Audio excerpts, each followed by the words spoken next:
Hello, ladies and gentlemen. Welcome back to another exciting film journey here on Inside Movies Galore. I am one of your hosts, and today we are going on my second birthday choice, which is a movie that is based on a book that was. Let me see if I can't pull up the book real quick just to figure out when the book was actually done. Down a dark. Okay, yeah, it was a book that was written in 1974 and written by Lois Duncan, and it is the only Gothic young adult novel that she's ever done then and since, because I guess her editor or whatever that was in charge had seen it done and wanted to see if she could do it. And the first draft that she had involved having her to do a revision of it, because evidently all of the victims in her story were female, and all the spirits were being channeled by males. The publisher was worried that feminists would not like this idea, so she changed one of them to being a spirit of a woman, and then the book was accepted for publication. But in 2018, which is what brings us to this particular movie, which it was directed by. I'm looking at the IMDb here. Rodrigo Cortes, and IMDb says a troubled teen named Kit Gordy is forced to join the exclusive Blackwood boarding school, just to find herself trapped by dark forces around its mysterious headmistress, Madame Duray. And it was written by Michael Goldbach, Chris Sparling, and Lois Duncan. And it stars Anna Sophia Robb, Uma Thurman, Isabel Fuhrman, among others. So, going around to first impressions, I'm going to start with you, Jake. What did you think of this particular film? Well, for one, you just went into some depth about the backstory, but there's a lot to the pedigree here that's fascinating to me. The author, Lois Duncan, is notable for a novel that got turned into a movie previously. I Know What You Did Last Summer, apparently. And the director is the one who did the Ryan Reynolds movie Buried, which actually is a really good movie, and the Robert De Niro movie Red Lights, which was not as good. But I honestly had not, I think, heard of this movie. I was not. If I was aware of it, it was incidentally. I'm also fascinated by, for a brief period of time in the early aughts, Anna Sophia Robb was one of the go-to child actors.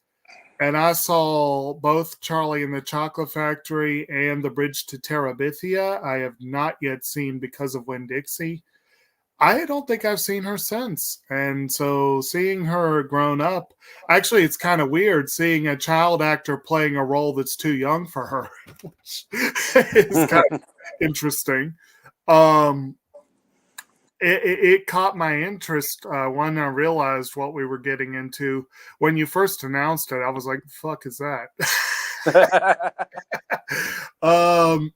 I think it's a decent movie. I think it could have been a lot better. There are several ways I can see. This movie falls somewhere in between those other two Cortes films. It does a decent job of atmosphere the way that Buried did, and it's good, solid acting. But Red Lights was just dull, and honestly, this one falls somewhere on the continuum between dull and tense and thrilling, like, so it's kind of right in the middle of the three. It has its moments, and glad I got to see it. I'll talk a little more in depth on certain things as we go along, but so overall, like I said, I went into this not really knowing what to expect or having many expectations, so it was a pretty positive overall first viewing. Okay. Heading over to you, Tammy. Is that pretty much your first impression then, Jake? Oh yeah. Okay.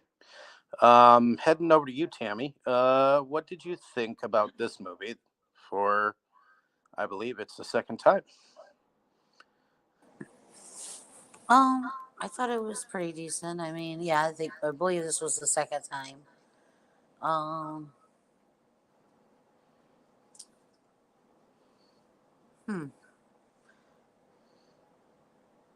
I got the impression that it was going to be a little bit scarier than it really was to me. I mean, I didn't really find it that scary. There was like a moment or two, and then once you kind of figured it out, it was just kind of like, oh, okay, that's what's going on. I don't know.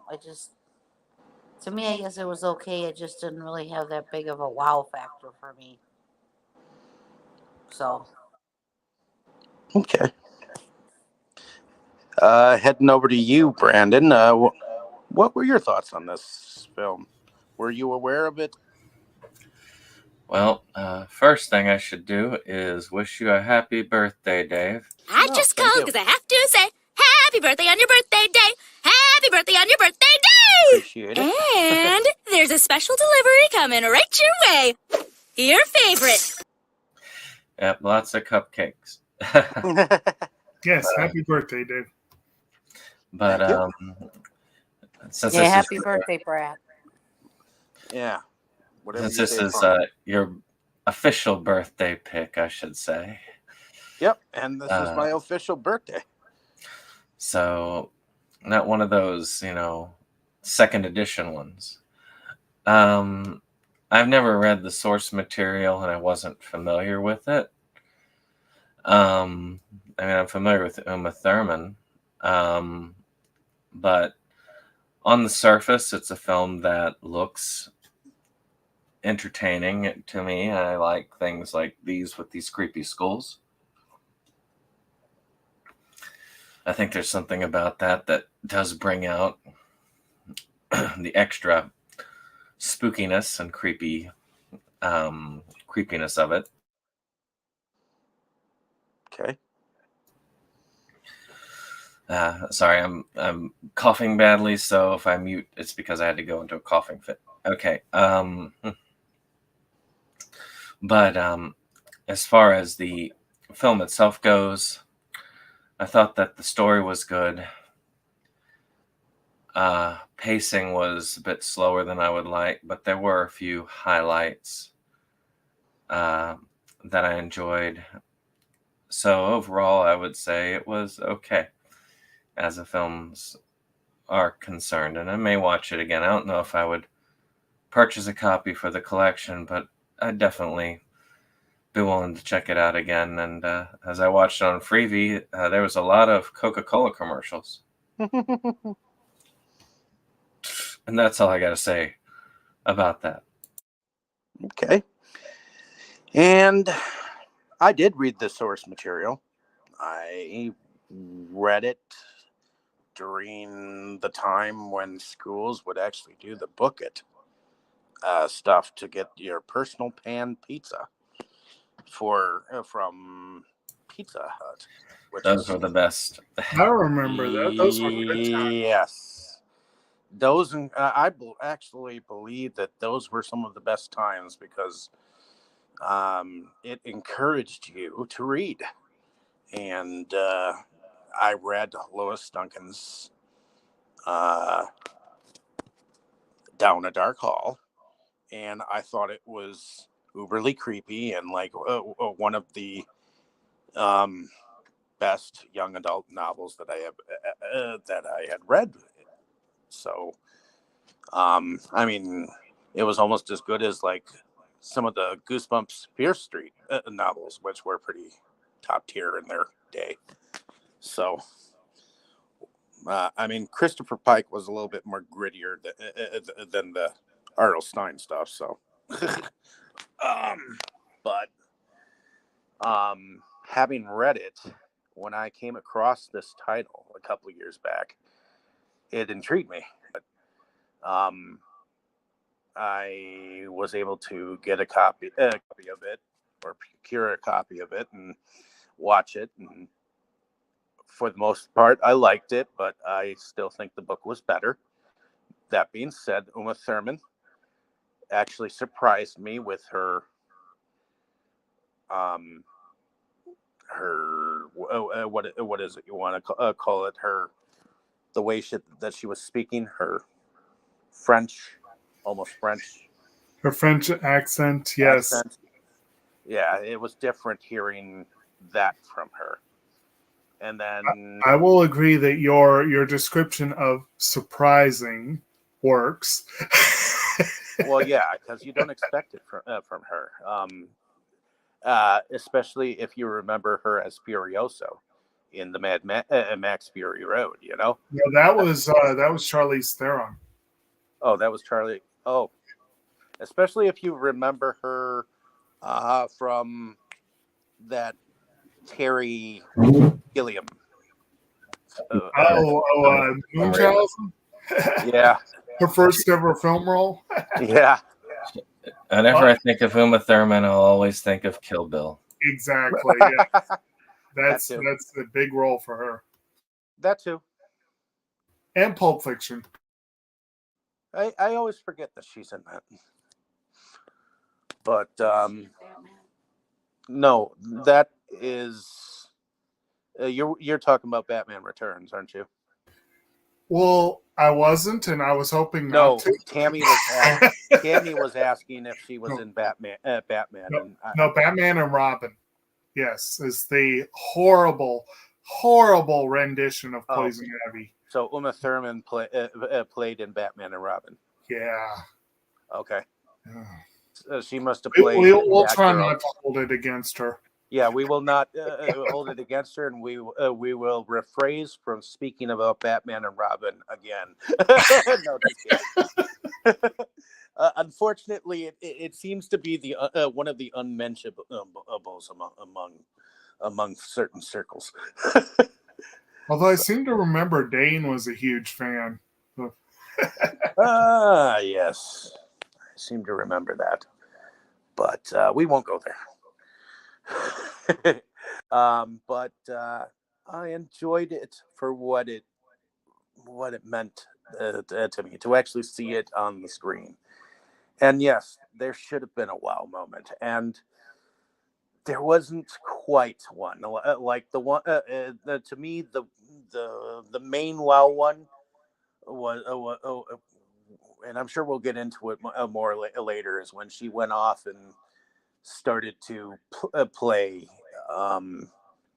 like that certain melody or whatnot, but it was not like explained to a T, you know. It was just thrown out there, played out there, you know. And we'll get there. But did anyone else have anything else to say as far as first impressions? Let's see. Well, I guess I might as well throw it out there since you brought it up. I was I was interested. It was interesting to hear Uma Thurman's French accent, but I feel like she laid it on a little thick. It was her performance was good, but the accent was distracting, honestly. Well, maybe that was meant to be distracting. And if I remember correctly, the way Lois Duncan described the headmistress was exactly as Uma Thurman's character was described. So I think she got that character down. And maybe I'm just trying to somewhat fight for it a little bit, but I do think that it was extremely dumbed down how scary the novel was. So I think they were trying to make it good for families. But let us get into the plot. So the plot centers around Kit, who her father has died. And I think it happened when she was like 6 years old, and it almost seems like it was Was it 6? I thought she said 9. Was it 9? 9. Yeah. Okay. I guess it was 9. Yeah. It looked like she was 6 years old, though. It didn't look like she was 9 years old when they were showing the little kid. But the way they made the flashback seem is that he left her mysteriously and she saw him leave. And yet later we find out that he offed himself. Did we? I thought he went down in a plane crash. Oh, well, I thought, I guess he did, it did go down in the plane crash then. Was that how it was in the book? I remember her dad had to, I believe in the book it was a little bit weirder because her dad ended up going back to Blackberry for some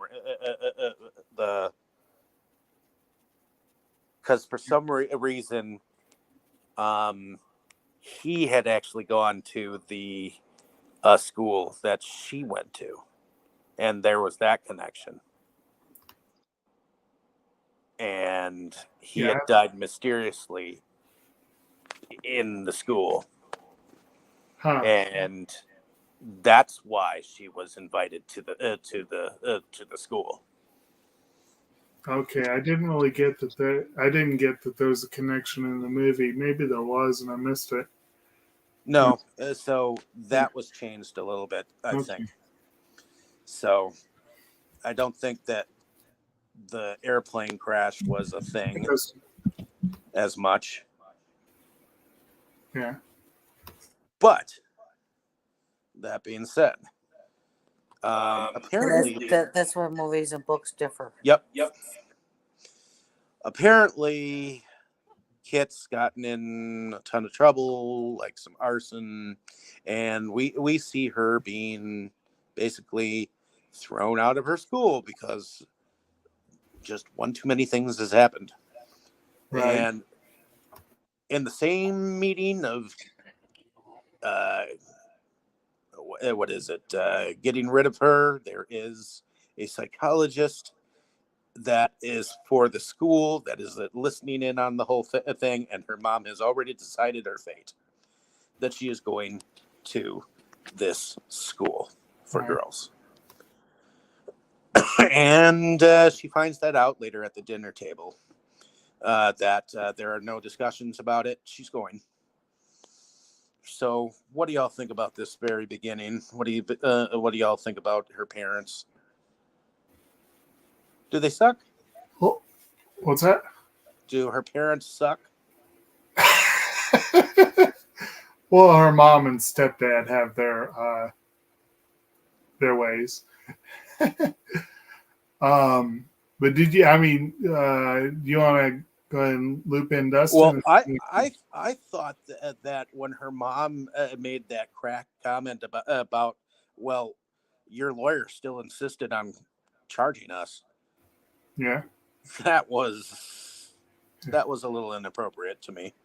I will admit that first scene where we're introduced to her making an apology, a very profuse apology to the the counselor. And just that look, they pan over to him, and that look on his face of, you expect me to buy this shit? I was amused by that. It's obvious that she was insincere in her Yes. apology. As far as she was concerned, what she did was what she did, and she had no care about doing it. Yeah. The fire she may not have started, but the rest of it she damn well did, and she was happy about doing it. Right. Yeah. But, What about you, Tammy? What did you think about her parents? I thought it was amusing that the stepdad kind of like was agreeing with her when she said bullshit. He's like, yeah, bullshit, you know? It seemed like he was, one minute he was agreeing with the mom, and the next minute he was agreeing with her like he didn't know who to agree with, you know? He was just trying to make everybody happy in a way. But I do think the counselor, yeah, there was no way he was buying it at the beginning. It's, look at his face is like, yeah, you're just saying what you think I want to hear. And that's about it. So, Oh yeah.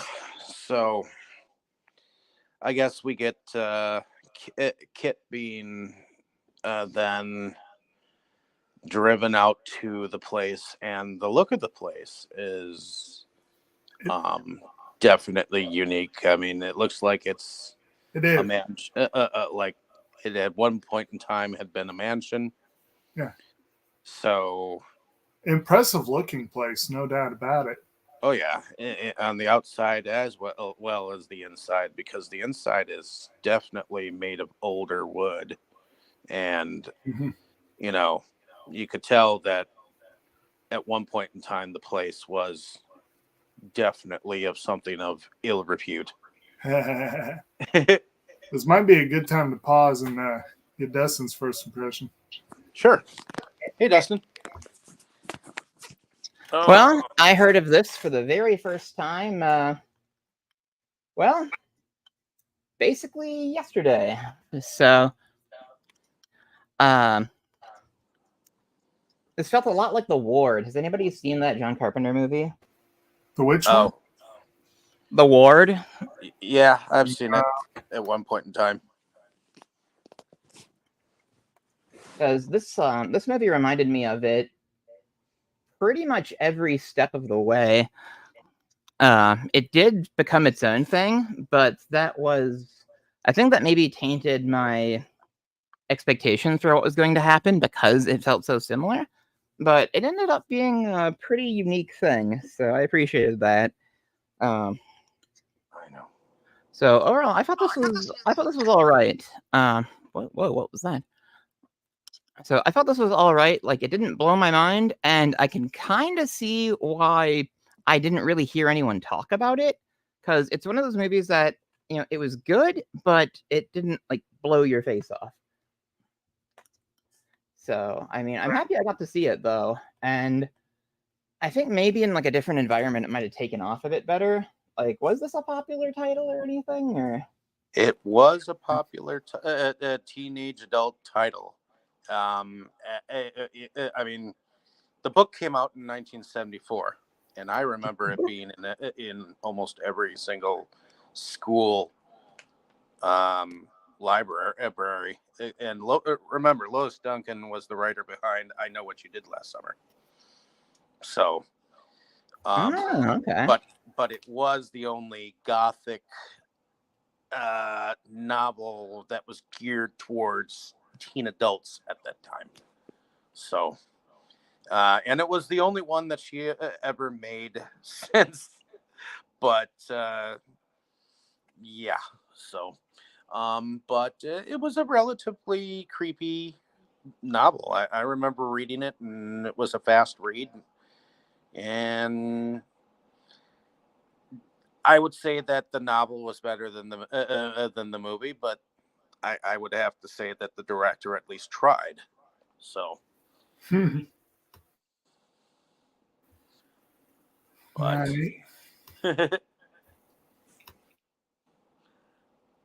as far as a popular title movie-wise, I think this one just kind of flew in under the radar and just happened, and Well, people forgot about it. I had well, heard like about it until I saw it. the other two I mentioned by this director, I picked up Red Lights in the Bargain Bin, and I'd literally never heard of it before that. That one, But the very, same one with the guy who headlined with Oppenheimer. Cillian Murphy? Yeah. I think he was in that. Let me double check on that. But I was going to say the other one, though, Buried, that was one that had come highly recommended. I had known several people who talked about it. So relative to that one, this was basically an unknown, I would say. But yeah, you're right. Cillian Murphy, Sigourney Weaver, Elizabeth Olsen, Robert De Niro, Toby Jones. I mean, that had a hell of a cast. It really did. It just, like I said, didn't really do much. See, that one I liked. Huh, okay. But I do wonder, though, with this picture that Brandon chose to put up here, I think Brandon was the one that chose this, from the producers of the Twilight Saga. I wonder if that answers some of the questions there. Well, this one did. I would have definitely ignored it if I had seen that. Yeah, unfortunately, the Twilight series has not exactly gotten a lot of love. No, the first movie was decent, but the second one is boring as hell. And I don't think I even watched most of the others. That's a series where the books are definitely better than the movies.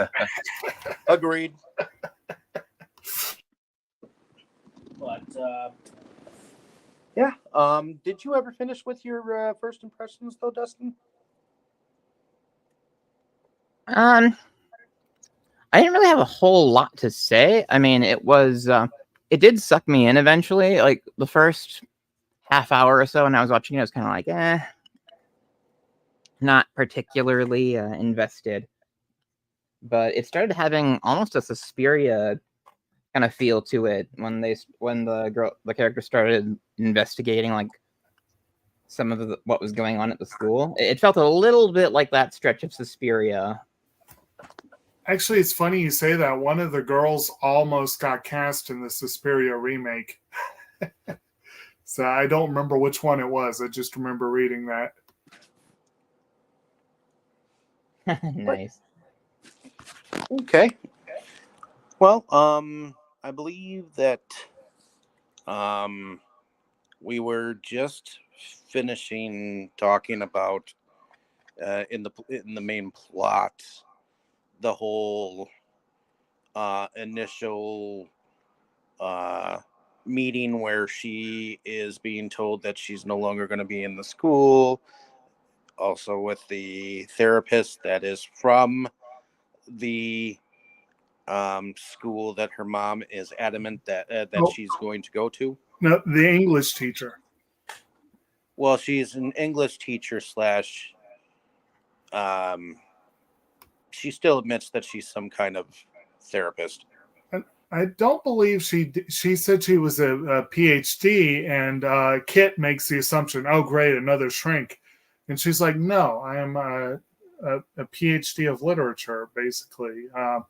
Or at least that was my memory. I don't know. And I don't know if they changed it from the book. You would be the one that knows all the original story. I believe that it was at least someone who was a representative of the school. Oh yeah, she was represented. Whether or not she had anything to do with therapy or whatnot, I don't think it was, but regardless, they end up showing up at the school. No one appears to welcome them right away. They kind of just walk in, and I believe they run into the first person that they run into. I believe was either. Oh yeah, it was the one nurse. And then right behind her was Madame Touche. Yeah. No, the other woman's name, what was her name? She was a Dure. Sorry, Dure. Yeah, Dure. Yeah. Madame Dure. And then, of course, they're introduced to another professor. Mhm. And then her son, who evidently teaches music theory. Was or it something of that nature. Miss Alonsky? Was that the one that what you were trying to think of? Yeah, that's who I was trying to think of. She's sort of like a combination head cook, Nurse Ratchet, and groundskeeper Willie all kind of rolled into one. Right. And about as pleasant. She's a tough one. What's that? Oh, yeah. She's a tough one. Yeah. Yeah, she's the kind of one that will give you your medication and make sure that you do your oohs and ahs and open wide, just to make sure that you have swallowed your pills. So that's the kind of person she is. And I know that Kit, she makes the commentary that about this place being like more like prison.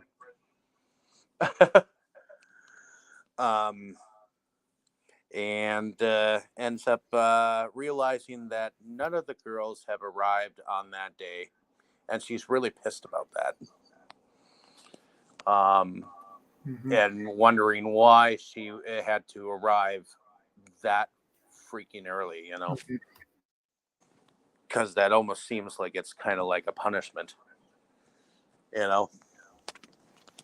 but ultimately, I believe there are 4 other girls that arrive,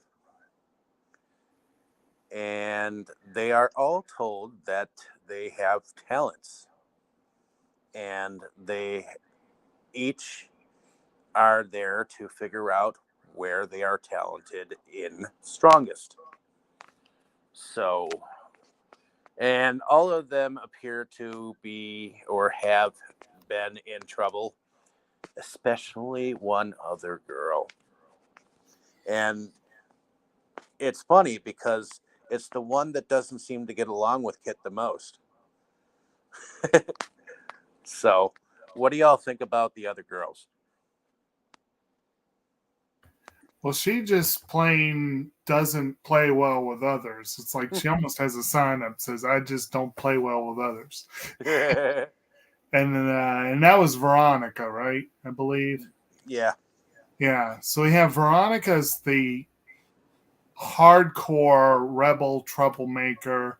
Ashley's the really sweet girl with an affinity for English.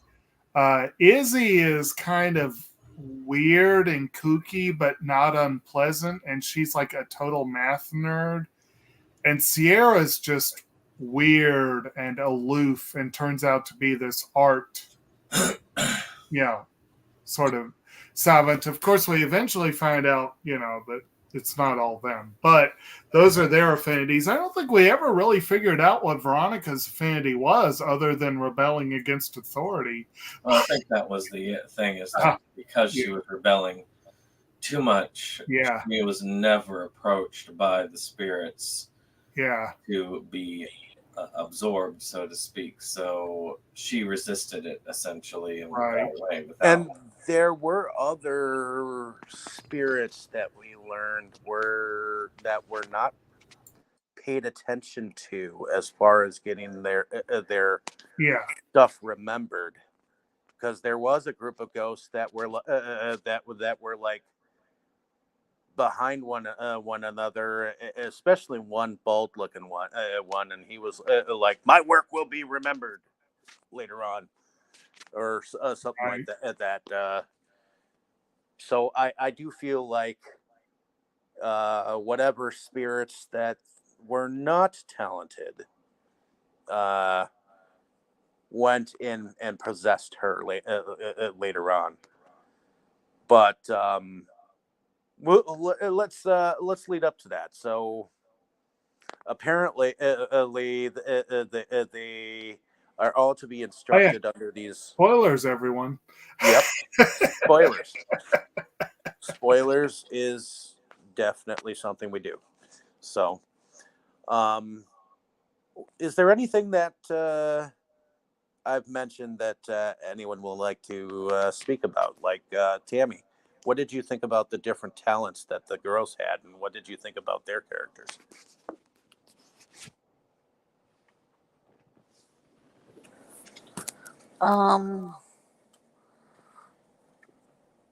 I guess I just, you didn't really realize what the different talents until it got going or whatever. And then it was like, because they kept saying everybody's got their own talent and everything. So, you said, everybody seemed to have one except for Veronica. Hers was just being a badass bitch, I guess.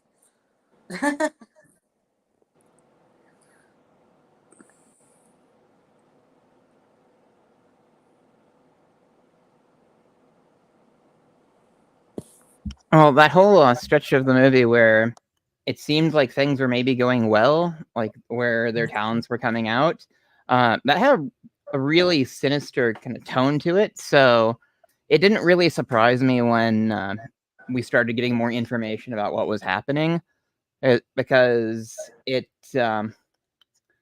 I remember like that sequence of that part of the movie being kind of upbeat, and it's like, look, everybody's flourishing, and it's very clear that like something is wrong.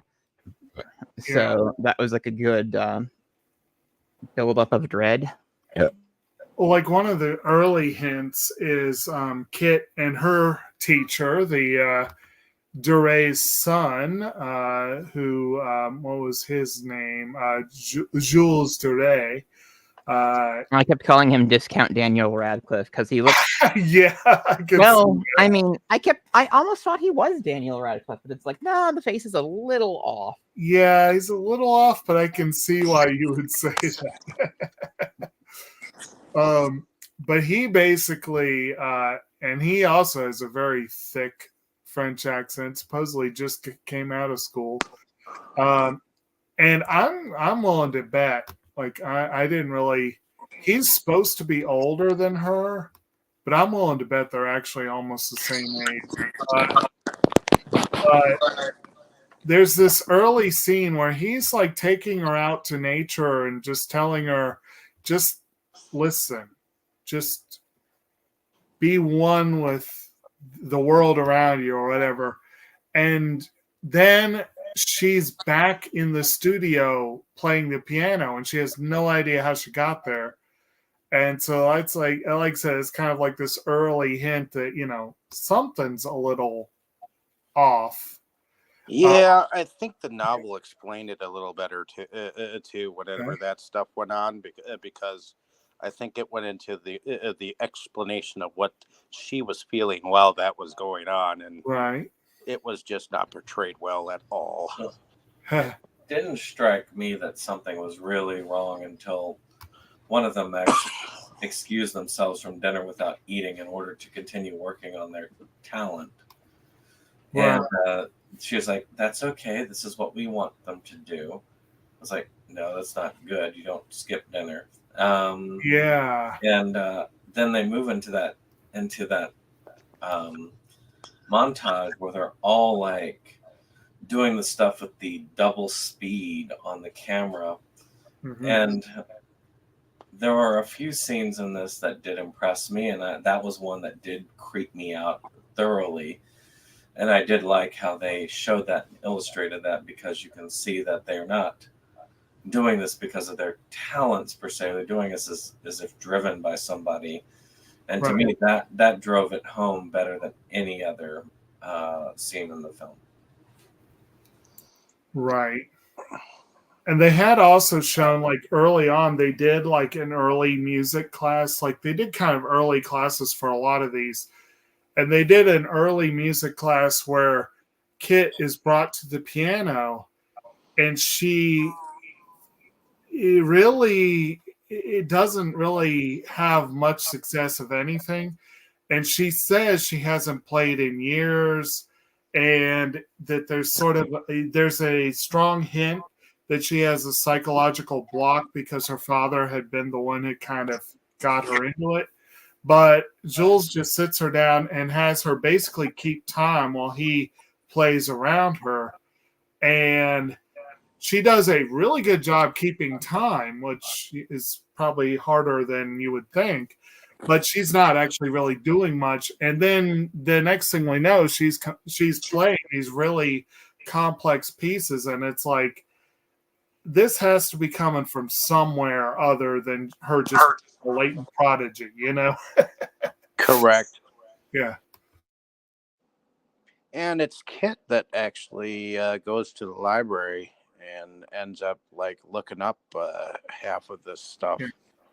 Well, like, in fact, I think she actually looks it all up, and She notices that all of Sierra's paintings have the initials TC, and she's like, why would they be signed something else? And it's like, there's a lot of things that she's noticed, but that's one that she definitely notices. That, and she ends up looking it up, Thomas Cole. Which, Dave, I'd read, you can confirm or disconfirm this, I guess. I think Cole was the same in the book and the film, but that the people being channeled by Kit and Ashley, that they changed them for the movie. I think so, yeah. And then apparently they never bothered to say who the mathematician was in either version. Yeah, Yeah. that's pretty much it. It's interesting that they would do that, but yeah. And if I remember correctly, they changed the poet as well. The poet was Yeah, that's what I was saying, like Ashley. Emily Browning. And if I remember correctly, there was a poem that was done in there called Leave Taking. That was pretty cool. But it was a whole new poem that was supposedly prosed by Emily Brown or Bronte or something like that. I think Bronte was in the original version, but like Yes. I think the author that she was channeling and William Kessler, I know, was the name of the pianist. I think that the IMDb said they were made up for this movie or something. But in the original version, they're like Emily Bronte, and wasn't it? I'd have to look it up again. Who was the composer? I think it wasn't Bach. It was an actual composer, though. Yeah, it was, but I'm trying to remember exactly who it was. Oh, here we go. Franz Schubert. Yeah. So I wonder why were they afraid of being sued by the estates of Bronte and Schubert? I don't know. No clue. All I know is that they should have stuck a little bit more closer to the original blueprints, and then maybe they might have actually caught on to some of the more creepy vibes that could have actually made this film more noticeable. You know what I mean. So, but I'm still glad that we came on and talked about it. But so ultimately, they are told and forbidden to go into this like a wing that is down a dark hall, and there are shadowy figures that kind of like go in the background. So I think there is an everly ghostly presence behind them, and when the poetry girl was ending up like she was possessed and writing stuff. When they got her attention, finally, there was a shadowy figure that was seen down the hallway, and at first I thought it was Madame Puree, or Dure, and it wasn't. It was actually whoever was trying to possess her, So, but I even don't think that was exactly spelled out for people to understand, So I could see why people might not get it right away, like what was going on. Could you see? Could any of you see that? Maybe. Want to describe that to me again? Could you guys see how some of the things that were going on in this movie could not have been exactly figured out by like an audience?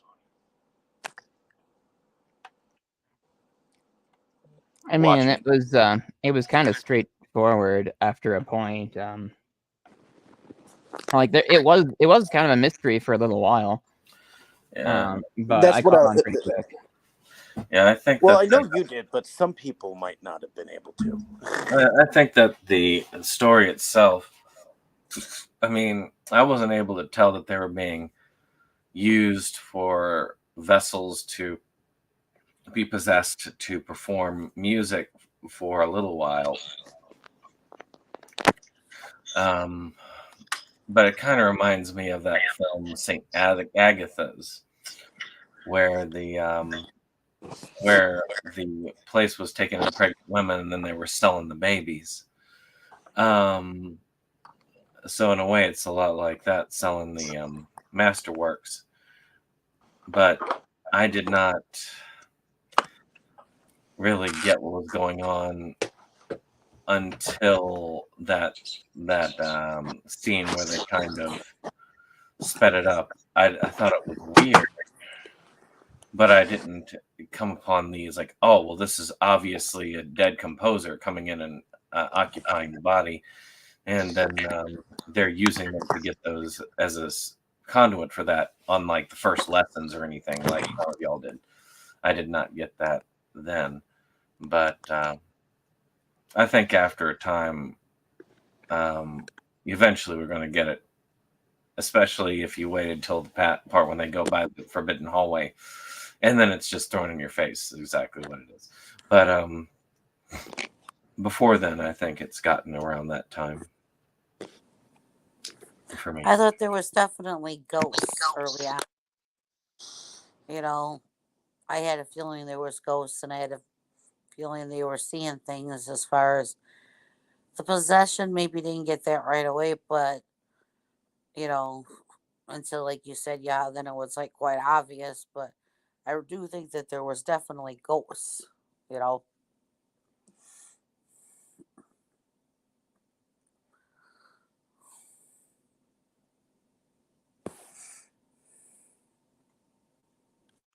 Well, you don't really pick up on the ghost aspect of it until they start seeing our main character. Like she sees, I never remember anybody's names. I feel so bad.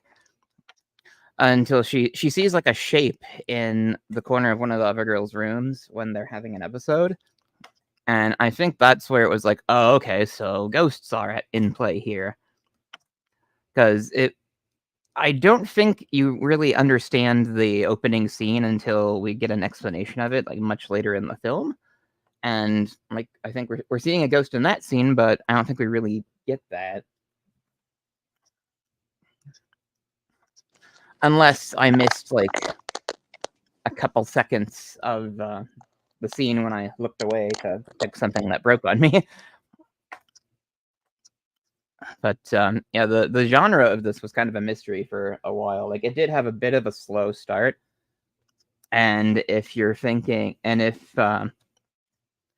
that's what you mean by, you know, it was hard for audiences to understand and get into this movie, like I could see that being a bit of a barrier, because this required a little bit more thought than well, average. Okay.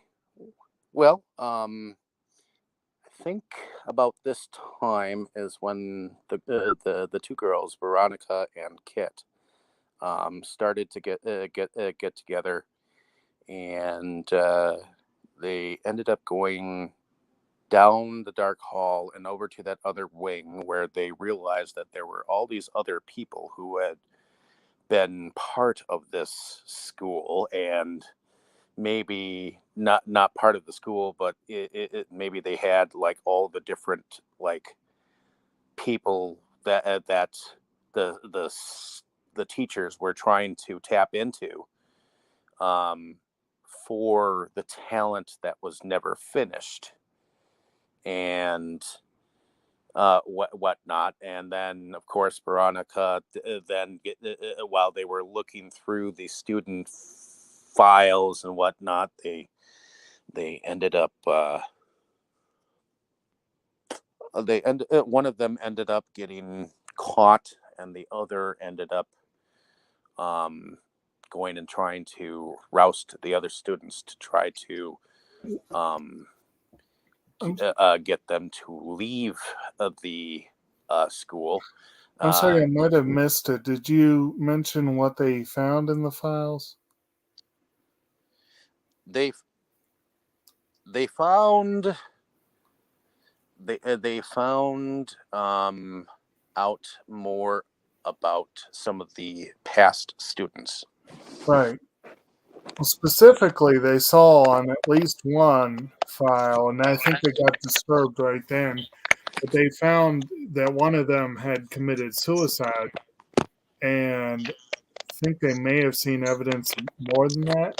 But given that and how weird their friends were acting, or her friends, the other one not so much, but it made them very worried. But, and did y'all mention the scene where they found Sierra in her room and had to force her to break out of her trance? And then she complained that she was thirsty and gulped down that half fish tank full of scum from the dead fish. That was gross. That was gross. Yes. Yes. That was weird. Yeah.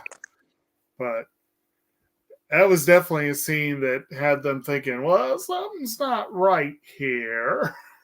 When she did that, I looked at David and went, ugh. That's not the proper way to prepare fish sticks.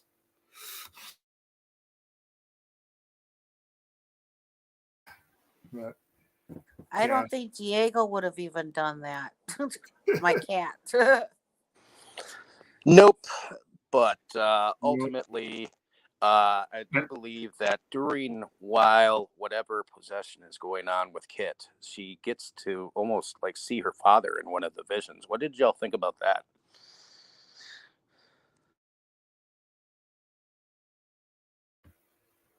Well, this is one of the through lines throughout the movie that kind of lets you know from the beginning that there might be something of the supernatural. That being that Kit seems to see things that are not really there. And I didn't really mention it. I think, Dave, you kind of gave a little bit of a rundown of that first scene, and then kind of went right on to the next. But the first scene basically was maybe the first time. I don't know if we know for sure, but it may have been the first time that ability manifested, because her father wasn't in the house. She saw him, but he wasn't there. He was going down in flames somewhere else. He had also manifested in a second vision when she Right. was playing off in the at another instance. Yeah, he manifested a few times, but definitely that was, I think, the first time, or it seemed that way. But you do see, there was also the thing where, I don't know if y'all mentioned the scene where the writer, Ashley, where they had gone to her room because she was screaming, and it turned out that she was in one of her trances, but she was being attacked in the trance, and Kit actually saw someone leaving. So she had been able to see, I guess, Ashley's attacker leaving the room. Yeah, that's what I was referring to when we got our first hint of ghosts. Right. So, yeah, it's definitely been kind of a through line throughout that she sees things, and I guess it's kind of hinted that the girls all have had those experiences, but some of them were less willing to talk about it. Okay, well, I believe we're to the point where we are, where Kit is actually trying to gather up the rest of the girls and realizes that some of them are way beyond getting them gathered to get going. And also the teachers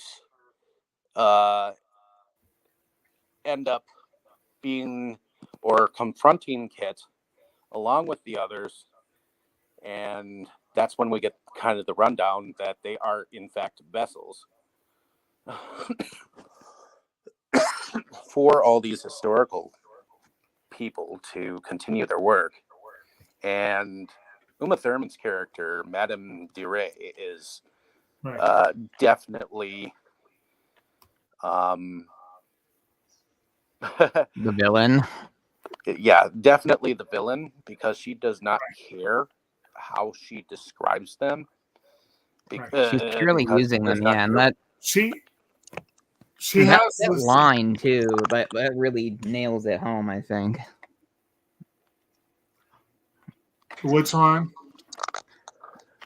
So the girls are what they've always been, vessels, and it's like, ew. Yeah. Well, basically, she has this idea that there are certain people throughout history who have true talent.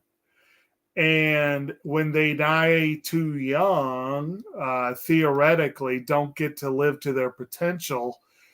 She has like a personal offense at that, I guess. And she's using these girls as a way to help these other people continue to create. And she doesn't really give a damn if she's destroying other lives to do it. You know, that's not her intention or her worry. She wants to help these other people create.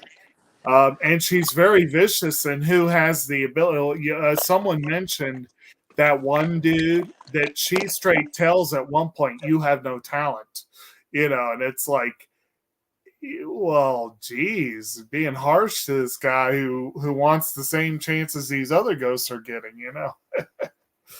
But was this confrontation with the faculty? Because it was just Kit and Izzy at this point. I want to Well, I say, know that Kit I want had to, actually called the cops, and well, I know yes, that Madame Dure was actually gathering together the teachers to tell them, hey, we'll just give them a couple $1,000 and they'll be paid off like right. Well, that, immediately. but basically, what I was going to say was, I believe, and correct me if I'm wrong, I believe this confrontation took place after and because not only that Veronica was disappeared, but because Ashley had committed suicide at this point. Kit and Jules had That's actually right. died. The girl who was being possessed by the poet had Yeah, committed suicide and fallen in the greenhouse. she had, well, not fallen. She had thrown herself, like she had slit her Yeah. wrist, and Jules tried to help Kit by giving her keys to go get her phone so she could call help. And while they were out of the room, Ashley throws herself out the window. But I believe either before or after that, she had also busted into Sierra's room and found that she had basically just died from overwork and exhaustion, basically. So the only ones left at this point were Kit, Izzy, and theoretically Veronica, but we weren't sure. And yeah, it was getting kind of dire there a little bit. Kit was understandably wound up. But yes, she did call for help. So that was, I guess, kind of started the clock ticking as far as Dure was concerned. She kind of, I think this was where they locked Kit in the room, right? They locked her in with Veronica. Yep. Yeah. And we pretty much find out that Madame Dure, she pretty much has like a very strong stone hold over her son.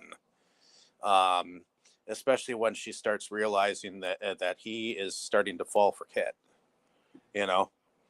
And I think that's kind of why she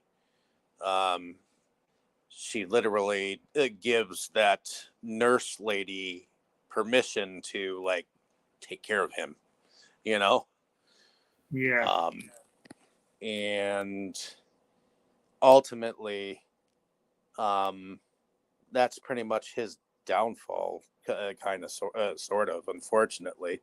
But I do believe that Jules is able to help Kit and one other student get eventually out of there. But I do think it is the spirit of her father who is able to help her through out of that entire fire situation, which I'm sure will come to now. Right. She accidentally starts a fire while battling with the possessed Veronica and all the other spirits. And she definitely did not mean to start this one. But it takes hold pretty quickly. Apparently, that dusty old mansion was pretty flammable. A lot of it. And they're kind of in like the stash room for all the different stuff that the different victims over the years have been producing through the possessions. So there's a lot more stuff to burn in that room than most of the other ones on top of it. Yeah. Not to mention, and I could be wrong about this. I feel like the painting was mostly being done in oil, but I could be remembering that wrong. But I remember like piles of scrolls and stuff in that room. Oh yeah, that would definitely go up quickly. And plus, there was a lot of stuff. There's a lot of like wooden furniture covered with like tarps and cloth tarps. Yeah. So that's I think that's the first thing that started on fire. Yeah, once I did like when the heads when the when the lady who ran the school when she noticed the fire, she immediately just starts like pulling stuff out of the safe. She starts cutting paintings out of the frame because that's actually how you steal a painting. You just, Yeah. carefully like cut it out of the frame and roll it up. Although in her haste, I'm not sure I would say that it was as careful as it could have been, but I believe Kinda that quick. she was hiding scrolls or whatnot underneath the paintings or whatnot, which is what she was actually grabbing from the paintings too. At least that's what it looked Those like. might have been more paintings actually, because you do just roll the canvas up. Like they would look like scrolls. So I bet that's probably a thing. Trying to save the canvases. If she's been having girl after girl after girl produce these paintings, she probably has a good stockpile. And she definitely probably didn't expect to actually run straight into the professor like that either. That was an unexpected murder on her end. Are you talking about the math professor? Yeah, just stabbed the shit out of him. Yeah, the math professor and the groundskeeper, nurse, whatever the hell her role really was, they were more or less on her side. Jules, again, he went for the cute girl. And the Miss Sinclair, the English teacher, also seemed to have a crisis of conscience, I guess, when her student committed suicide. I guess that made her really rethink her position. And she ended up trying to help them escape and ended up sacrificing herself to help them escape, as Jules did as well, ultimately.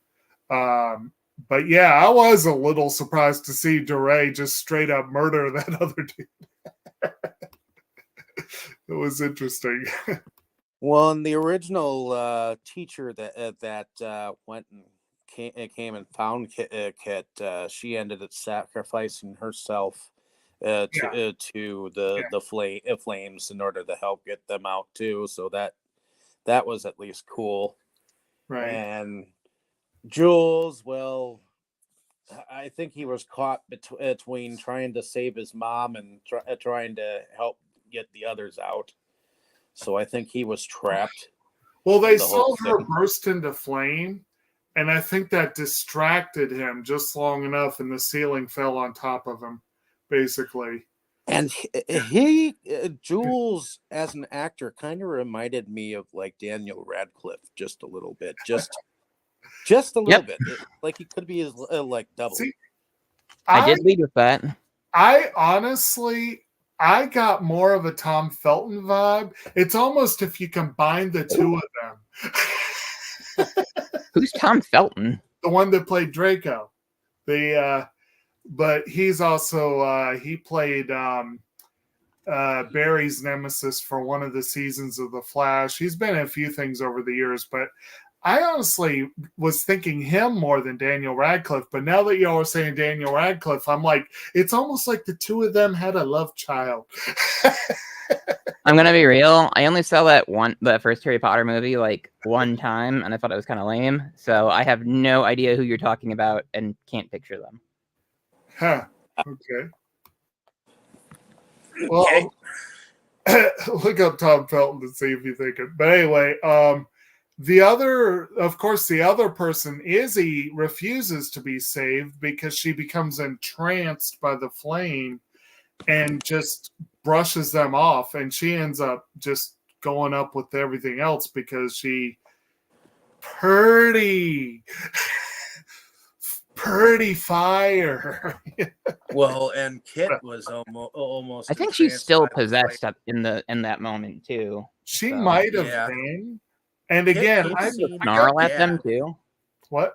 Didn't she do the snarl at them too that Veronica did when she was like heavily possessed? You know, though, I don't know. Izzy struck me as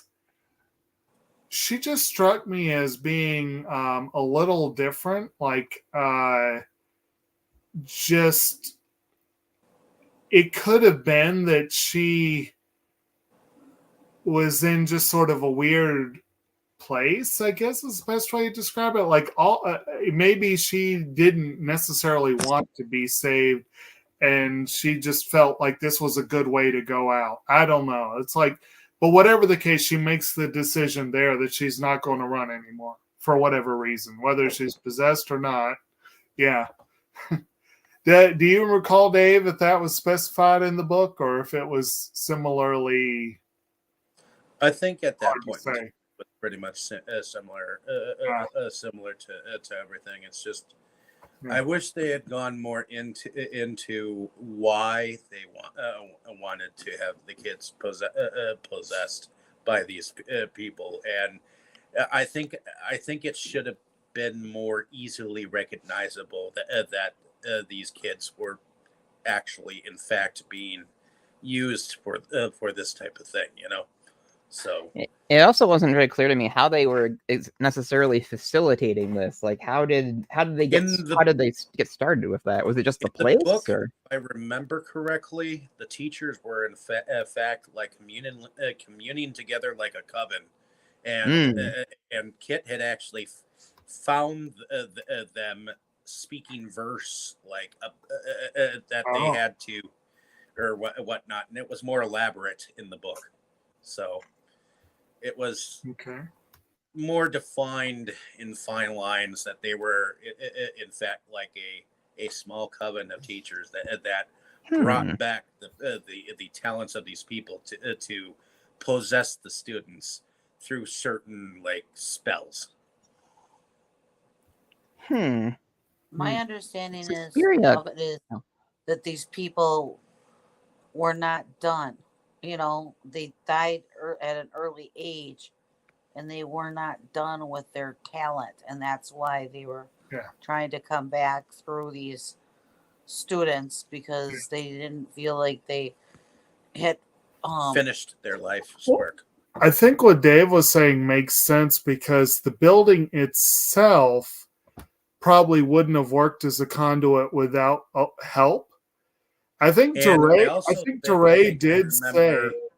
I also think I remember Kit actually finding out what the spells were, and then being able to unravel the spells from the possessions of the other students.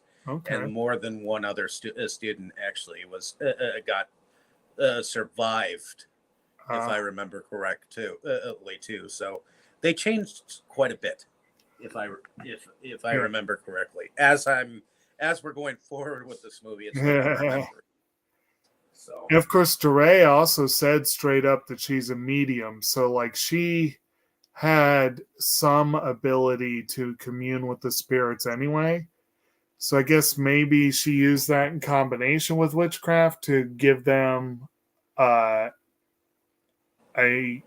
conduit meeting place, correct, I guess you might say. And it was in that area that where you see all the paintings and whatnot is where they would commune it.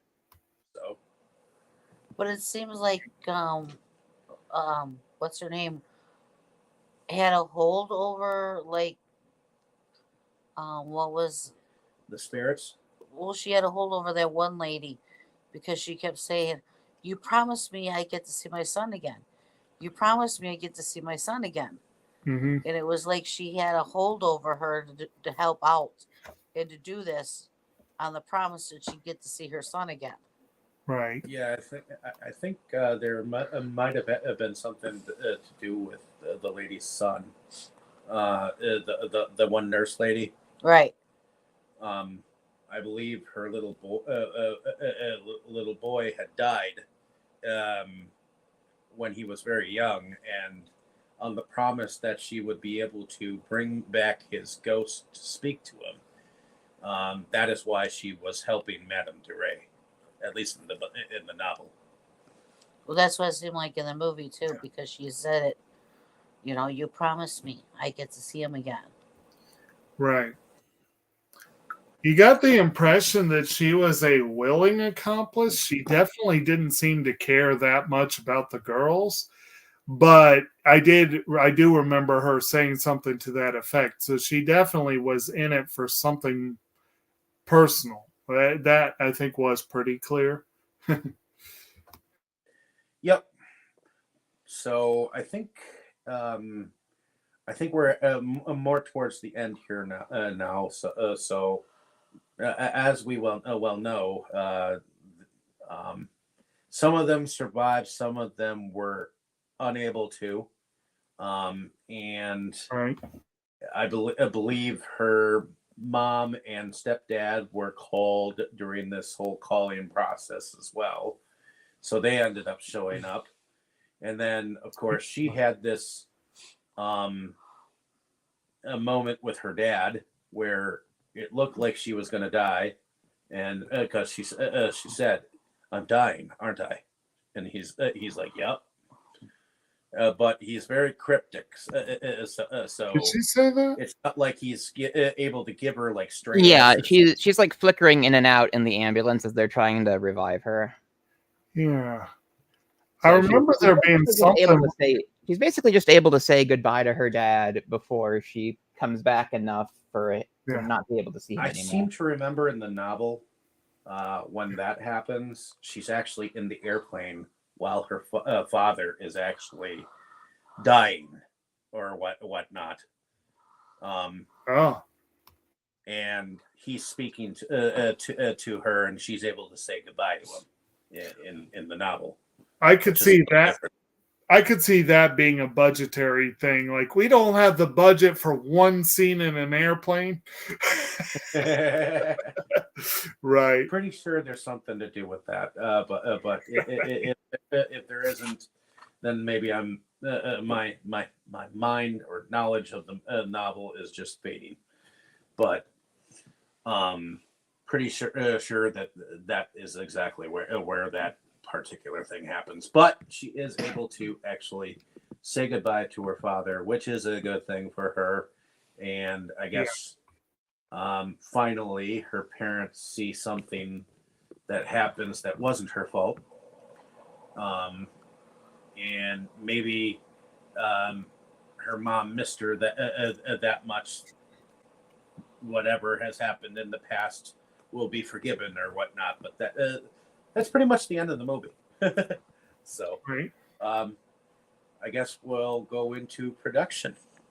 So, Dustin, what did you think about the production overall? Well, the movie looks great. Like, it's shot very well. It has some. Well, I was gonna say it has some cool scenes, but that sounds pretty simplistic. But I mean, it looks great. With production per se, there's not really a whole ton of effects. I mean, everything looks pretty believable. Even some of like the what's the right word? Like, even some of the stuff that like is even some of like the CGI effects with some of like the ghostness. That all looks pretty good. So there isn't really anything that takes you out of it. Like, it feels very uniform. And what I mean by that is a lot of times in movies like this where it's more grounded for the majority of it, and then there are like big set pieces with like added effects. Sometimes they look like they don't quite belong there, like they don't fully blend in, but everything in this blended in and looked pretty great. So, I mean, the production on this was fantastic. And I'm going to real quick both agree with and disagree with your last statement there. Because a lot of things did blend in and not in a good way. One of the criticisms I read a lot about the film I actually agree with is I think the lighting was pretty poor. There were several scenes where things really did kind of blend together and it was hard to make things out. It was too dark. And I think a lot of the film was gorgeous, but certain scenes, they could, if they had had better lighting overall and maybe slightly better camera work overall, this could have been a straight up gorgeous movie. And certainly the set design, the building they had was a great setting. That's more what I meant.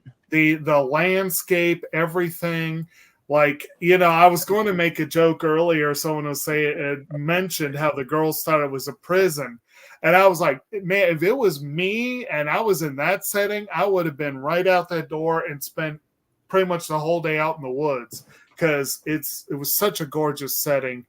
And most of the production overall, I think this film got an award for the makeup actually, and the makeup was pretty solid.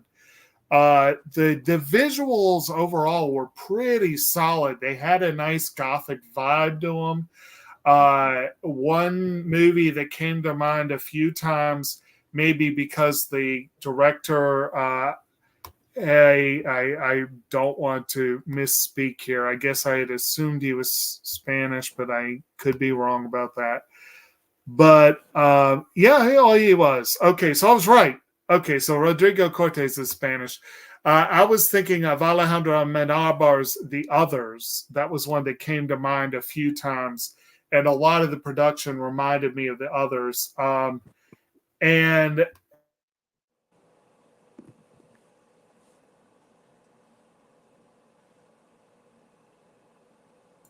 then you just muted yourself. He died. did I cut myself off by mistake? Yes. Yes, I think you did. Yeah, whatever. I was probably rambling and repeating at that point. I'm sure it was fine. I mean, well, like I said, like though, the more you made your case, the more I started to recall. It's like, everything was kind of dark. It seemed like it seemed like a lot of the lighting at the school was like candlelight. Like I don't really remember any any electric lights. And I think Neither they do I. did. That may have been why the lighting was like they were trying to keep it organic to the setting with like the lamplight. And There that wasn't Yeah. lights because more than once Veronica came into the room and turned the lights on. there definitely were comments to that effect of like how and there were a lot of candles, and definitely there was a lot there to argue for natural lighting as much as possible. It's just like I said, it requires a lot of skill to pull that off successfully, and I just feel like they didn't quite pull it off successfully. But like I said, otherwise, it was a very nice production. That was my main criticism on that. Down the Dark Hallway was an apt name, I It think. was, but not at the beginning of the film. For a while there, I was like, where'd that title come from? At the beginning of the film, it wasn't even at the school, but Yeah, later. There was a lot more The hallways were pretty dark. described in the book Indeed. that lead up to that West Wing, because I remember her exploring the West Wing in the book just a tad bit more. I got it right away when she first got to the building, and they were taking her to a room, and she looked down it, and it was Looming. and it was like, okay, there's your dark hallway right there. I got it like right away. Yeah, and it was all throughout the novel that you were not supposed to go down that hallway at all. You were forbidden. Right. And Indeed. I know that there were definitely more than like 5 times that she was told not to go down that hallway in the novel. It just wasn't expressed as much to the girls at all. It was expressed the one time, and that was it. But it was a forbidden hallway that she and the rest of the students were told not to go down at all, and if they did, they would be punished. But I do remember Veronica coming into a room more than once, and they were talking about, well, I can't see that to turn on, and then she went. I remember what specifically she went like this on the wall the one time when she came in and turned the lights on in the room. Right. So there was actual lighting. Okay. What did you think about production, dear? I missed that. I thought it was pretty good. I mean, of course, I love the building in itself. The building was awesome. The grounds were pretty cool looking too. I have to agree. As far as that goes, I do see the darkness at some points that could have used a little bit more light in this area or that area. I know the effect that they were trying to go for, but you still need a little bit of light. If the people can't see the stuff, you're not giving the effect if they can't even see it. You know. So, but other than that, I thought it was pretty good. Okay. What about you, Brandon? What did you think about the production? It was dark, but it was nice to look at for the most part. I did like some of the scenes where they did some stuff to speed it up, and some of the ghost scenes, especially in the Forbidden Room, where they had all the different artists running around. Okay. Is that it then for you? Yes. Okay. Well, I think the production overall looked pretty good. Definitely was trying to go with a time period piece. See, the only darkness that I saw was when it went and it did a straight up shot of the dark hallway that led up to where she wasn't supposed to go. So I guess I'm not seeing where this darkness stuff is coming from, but I guess everyone is different. But I don't know, about the last 15 minutes of the movie or I'd say most of the darkness is. Well, I saw the building going up in flames, so everything was light during that. So I guess. Well, I mean, that part was kind of bright, but. But ultimately, I think the production looked pretty good. Roughly all around. I do think that there should have been more wow moments, and maybe instead of gliding moments. See, I tend to think that a jump scare here and there might not be a bad thing. Instead of just gliding through it, scaring you a little bit, a little bit, not a whole lot. A movie without jump scares is a movie without scary stuff. So I guess that's me. But that being said, let's look at the music. I know there wasn't really much of a soundtrack per se, and all the musicians were made up musicians, but I do believe that there was someone who actually did the score for the movie.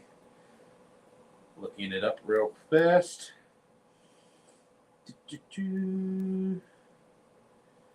Down.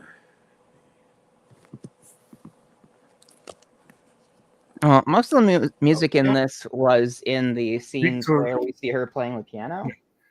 Victor Reyes. Those scenes were pretty great. So yeah, Victor Reyes was but and I'm going to agree with Dustin. The stuff that was supposedly William Kessler was pretty solid. That was some good music there. I'm not sure how much of the remaining music would have. I'm not sure where that started and the rest stopped. But well, was I'm going to assume Reyes composed most of that, I think. And he was a composer for Buried, Grand Piano, which was a great independent movie that I thought. And I guess he composed The House That Jack Built, Behind Cold Skin, Behind the Night Manager. And he composed Behind Red Lights and Apartment 143, which was an independent horror movie, and so on and so forth. So Looks like he's been around a while too. So Yeah, he's done some good ones. since 1990s. Mhm. So, but did anyone kind of notice the music or nada? It's kind of hard not to notice it in certain scenes, but Okay. I noticed it when she was playing it. right. Oh yeah, it definitely seemed like it was a nice piece. As far as classical goes. Like it was really But great in that big piano scene where we get our first duet. real demonstration of what's happening, where she like sits down at the piano with that guy and starts Oh to play yeah, his music, and like the smoke comes out off of the strings. Like that was really cool. yeah, that effect was really cool. But And the music ultimately, really rocked in that one. Like it was very effective. oh yeah, I agree. Favorite scenes and or favorite characters. Let's start with you, Brandon. Why don't you tell us favorite scene and or favorite character? I like the scene where they sped things up. I thought that was intense. Okay. As far as favorite characters, I guess I like the Nurse Ratched character. I did like that. So really, I also like that scene where the one girl was basically a tough girl was trying to pick a fight and was going to try and F up the other girl, but Nurse Ratched came in, got her by the neck, and slammed her against the wall. And there was that part of me that was like, you know what? She deserved that. So I got to give it to Nurse Ratched for the win on that. Okay. Heading over to you, Tammy. Favorite scenes and or favorite characters. I guess Veronica was my favorite character. I liked her. I liked her badass attitude, and because she was the baddest, but yet she was curious about everything, and she honestly, she really did listen, even though she didn't act like she was listening totally. And she took To one who? for the team too. To at the moment she wouldn't act like she was listening, but if you looked at her, like we're watching her, you could tell she was listening, but she didn't give that off to everybody else,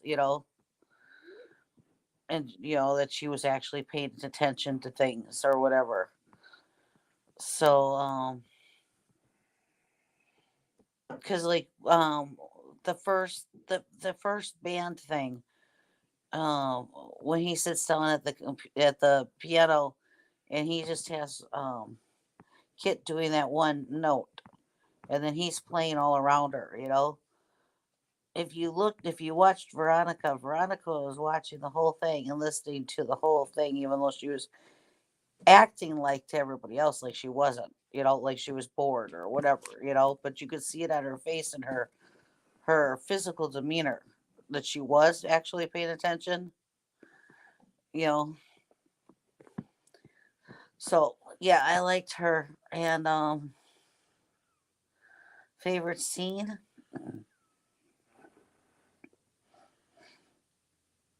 I like when she got possessed and Kit was trying to get her to snap out of it, because it was so intense that she's just like, snap out of it, and she's hitting her and everything and trying to get her to, Mm-hmm. So yeah. Okay. Heading over to you, Dustin. Favorite scenes and or favorite character. I think I liked our main girl the most. Well, we really spent the most time with her, and the other characters didn't necessarily feel all that there to me. I don't know. It's kind of hard to explain, I guess. But I think my favorite scene though was her confronting the teachers about, after she's figured out what's happening, like her and Veronica broke into that room and like found those documents that confirmed what they already suspected. Just that whole confrontation scene I thought was really good. And then it just like plows into finale mode with like fire and explosions. And I really liked that. I just whole wrap up to the movie, really. So Okay. did anybody else also catch the I almost said jump scare. Did you guys notice how an after credit scene where it shows like the mansion is just still on fire? Yeah. So I thought that was kind of interesting. It's like, oh damn.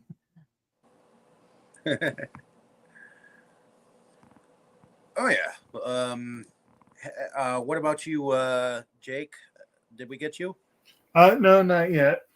I think I'm going to also have to say Kit is my favorite character, but a lot of that is just the function of, again, she is the most fleshed out character here. Very few of them are given all that much depth.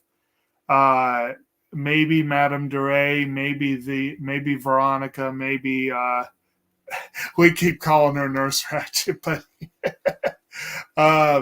although she's definitely like closer on par to most of the others. Like I feel like most of them just aren't terribly fleshed out, but Kit is. So plus, she's an easy one to get behind, I feel like. Although again, it is a little weird and disconcerting to see an actor that I know is a child actor who's in her mid-20s playing a 17-year-old. It's just kind of a weird, but she does a good job with it. It's just but then the favorite scenes, the montage where we're seeing all the girls in their trances might be one of them, because it really is kind of setting that creepy vibe down. Plus, there was some good music going on. Maybe the scene where Jules took Kit out to the brook and was telling her to listen to nature, that just hit me really well. I'm not going to say it's necessarily the best scene in the film, but it's one I really liked. So I'd probably go with that. And believe it or not, I do think that that's one of the scenes where in the book, she is, that's where the music is supposed to take her, how she's supposed to feel the music. And she, in the book, she was really feeling like she was there next to a river in nature. And enjoying it, and then suddenly she snapped back and realized, okay, what the heck was going on? Because she was just brainwashed with the shit, Mm-hmm. So, cool. But a lot of that ended up happening several times in the novel, which I don't think was portrayed well enough on film. So, right. When you get into like a character's thoughts and psychology, that can be a tricky thing to show on film. Yeah. And I don't feel the way the movie was structured really was conducive to going a deep dive into that. Nope. Yeah. No. Did you need to say anything else then? No, I think that's it as far as best favorites and such. I did want to mention one oddity. I'll go ahead and throw it out there just so that we don't have to worry about coming back to it. But like the whole gist of what DeRay is doing is she has these people that she feels need a chance to continue creating, even though they've had their shot. Or one could debate whether they had their shot, because they may have died too. Who are dead, who never had the chance to finish. Right, exactly. Like whether it was a deserved ending to their career or not, or whether it was a cruel fate, or but it's really intriguing to me that there are people out there. I think most of us can think of someone like man, why did that person have to die so young or something like that?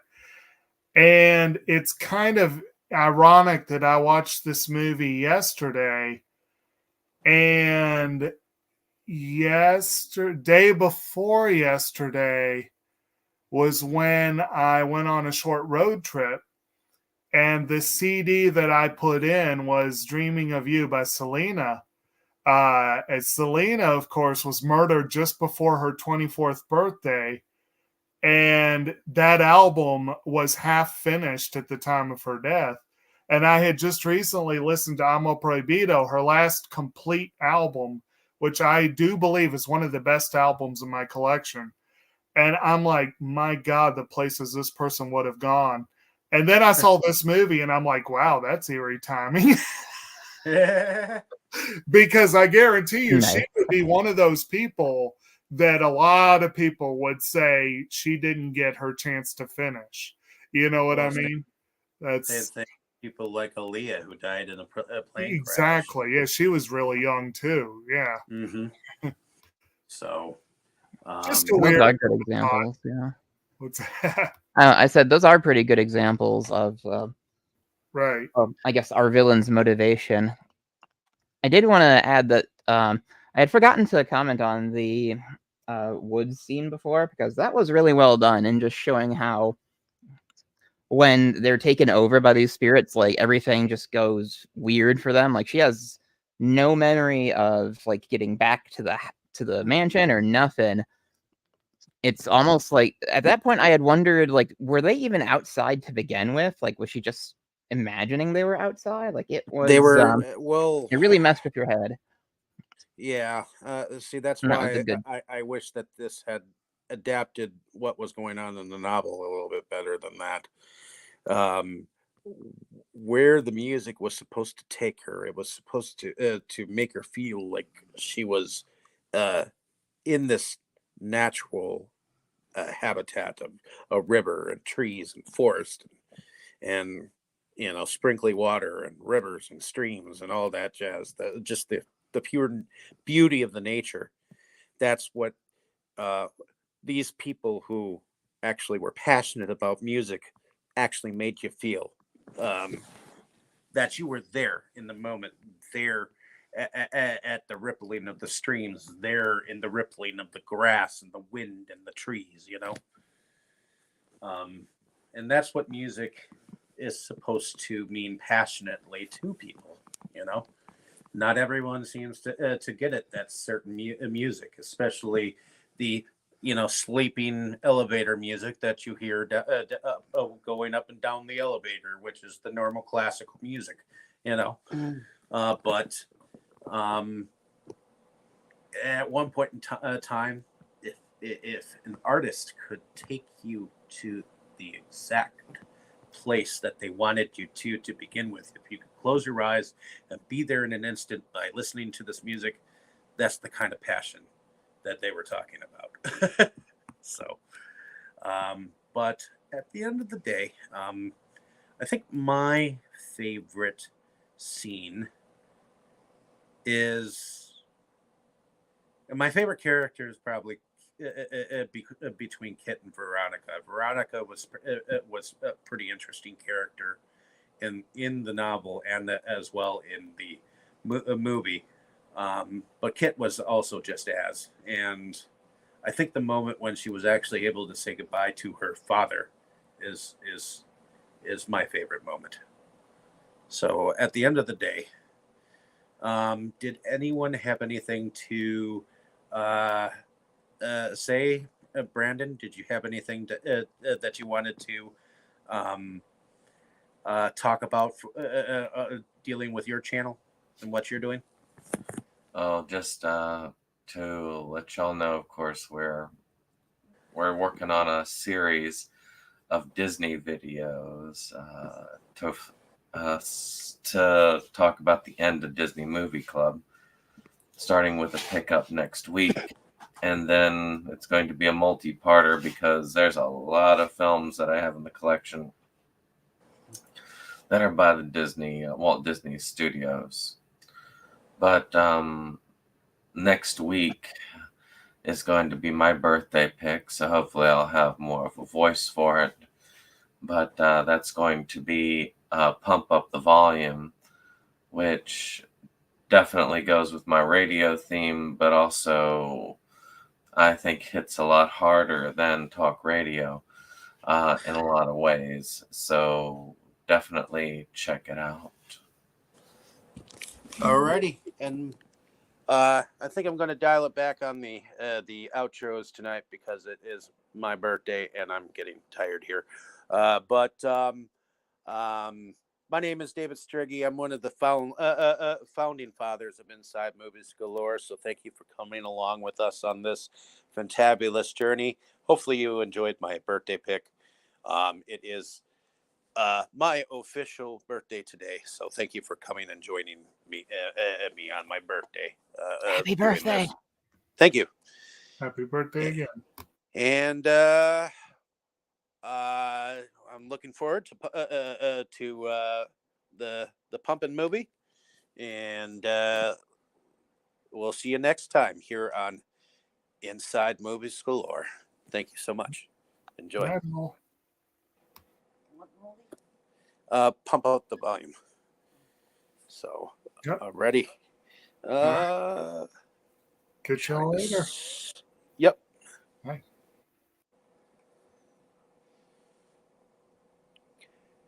Night out. Night.